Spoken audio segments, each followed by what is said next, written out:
Hi, I'm Chuck Dorsett for Weaver Leathercraft, and this is the Leather Element. If you've got a good question for us or a good idea for a Leather Element, drop it in the comment box below. Now this week, top coats. We get a lot of questions on these.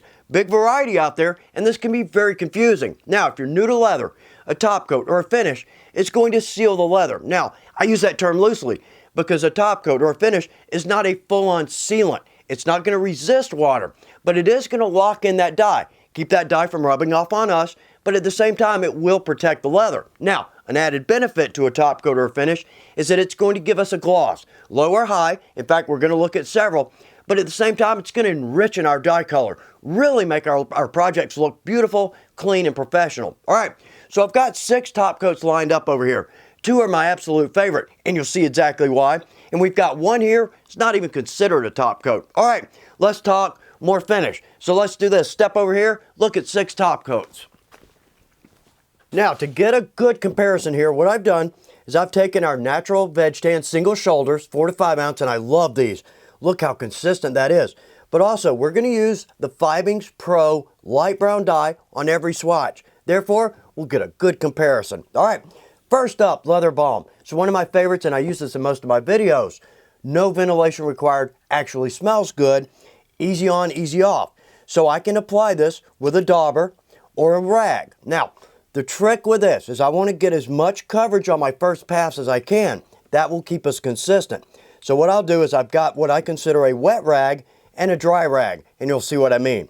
All right, so let's apply some Leather Balm, and what we're going to do is we're just going to go on 1/2 of our swatch.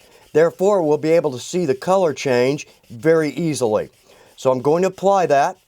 I'm going to take what I consider my dry rag, and I'm going to wipe off the excess, but at the same time, I'm going to buff. Now, this is going to darken our leather like most of these will, but let's do this. Let's buff this for about maybe 10 or 15 seconds.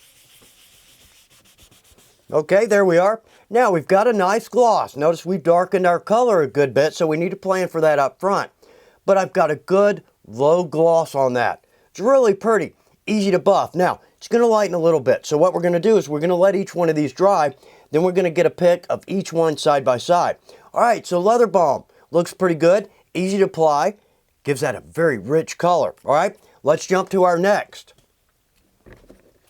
Now, with our Rezulin, this to me is a bit old school. It's an acrylic base. So again, no ventilation required. But this tells us, first off, to moisten our rag before we apply. So what we're going to do is one side wet, one side dry. All right, let me double check there. So I'm going to take a rag and I'm going to moisten that in my water, spread that out a bit, and then I'm going to apply my Rezulin. And I'm going to leave a little band there in the middle, again, so we can see our color difference. All right, buffing that in nicely. All right, let's buff a little bit. All right, let's switch over. Now we're going to go just with a straight application of Rezulin by itself. And buff. All right. So we've got a wet rag and dry rag side. So let's give that a little bit. Let's let that dry some. All right. Jumping over to our next, same situation. All right, bag coat. Again, one of those I consider an old school. Now it's water-based, but it's relatively strong, so we're going to need some ventilation here. But again, this is telling us we want to use a damp rag. So again, we're going to try wet and we're going to try dry. All right, so let's wet our rag and then apply some bag coat. All right, there we go. Now let's turn that around and we're going to try this just with a dry rag. And buffing that out a little bit. All right, that looks pretty good. Darken our leather. Again, we're going to let this dry. But we've got a low gloss there. And in fact, to be honest with you, I think once this dries, not really going to be able to tell the difference between wet and dry. All right, next up, a resist. Technically, what we can do is paint this into an area. It's going to resist dye. Therefore, we can dye this and that area will resist the dye. But it also makes a good finish. So nothing required here other than a rag. So let's drop this in and apply some RTC Sheridan Resist and Finish. All right, there we go. Getting a little bit of gloss to that. Looks pretty good, but again, we're going to let that dry and then maybe buff that a little bit more once dry. All right, we're going to jump over to what I consider my least favorite top coat. Now the leather sheen. We're going to need some good ventilation with this. It's a spray-on, so easy to drop in. Let's drop in a sticky note there, seal that off, and let's add some of this simple spray-on. All right, there we go. Now we're going to give that a little bit of time to dry.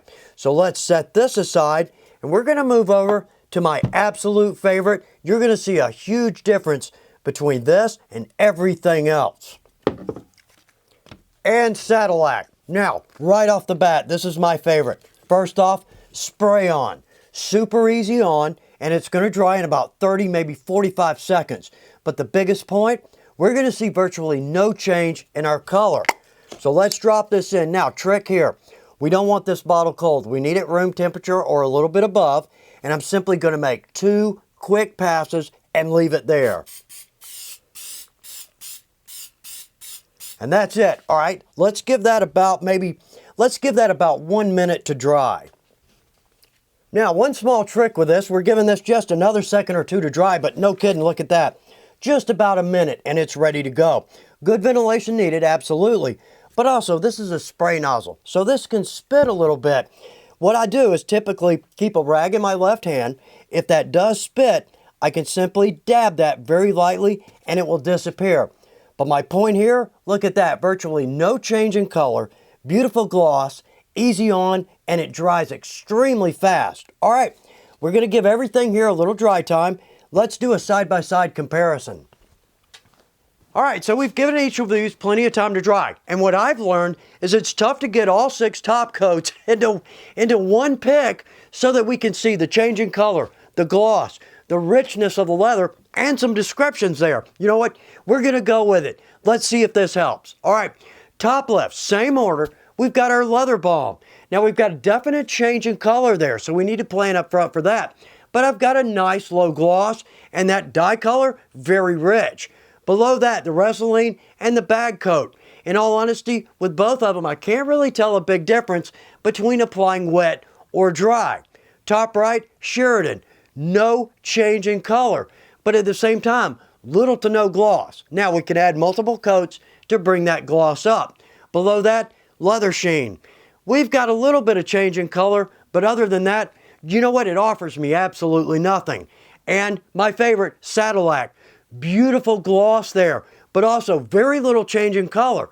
But at the same time, now we've got a richness to that dye color. So with this, I hope this helps. A little bit tough to see with these not being on actual projects, but I hope that'll give you a good idea of the differences between our top coats.